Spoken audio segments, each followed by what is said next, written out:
Everyone, আজকে আমি একটা আবৃত্তি করব। তোমার কবিতার নাম? কাজলা দিদি।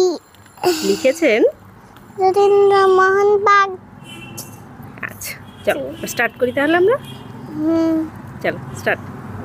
পাশ বাগানের মাথার উপর চাঁদ উঠেছে, ওই মা গো আমার শোলক বলা কাজলা দিদি কই?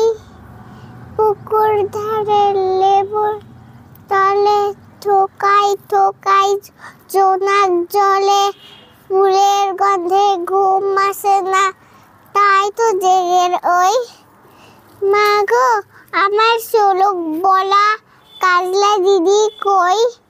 সেদিন হতে কেন মার দিদিরা না ডাকো? দিদির কথায় আঁচল দিয়ে মুখটি কেন ঢাকো?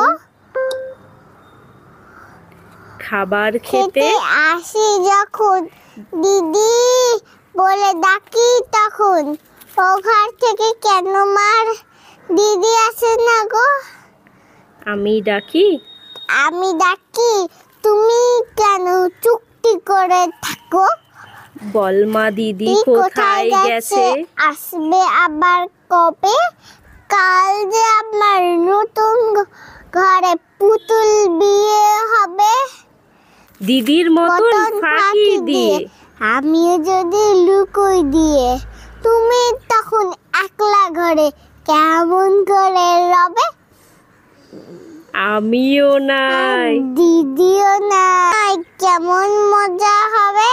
ভুই চাপাতে ভরে গেছে শিউলি গাছের তল, মারাস নেমা পুকুর থেকে আনবি যখন জল, ডালিম গাছের ফাঁকে ফাঁকে বুলবুলিতে লুকিয়ে থাকে, পুড়িয়ে তারে দিস না মাগো। ছিঁড়তে গিয়ে ফল দিদি এসে শুনবে যখন বলবে কি মা বল? বাঁশবাগানের মাথার কেন? না বলো। বাঁশবাগানের মাথার ওপর চাঁদ উঠেছে, ওই মা গো আমার শোলক বলা কাজলা দিদি কই?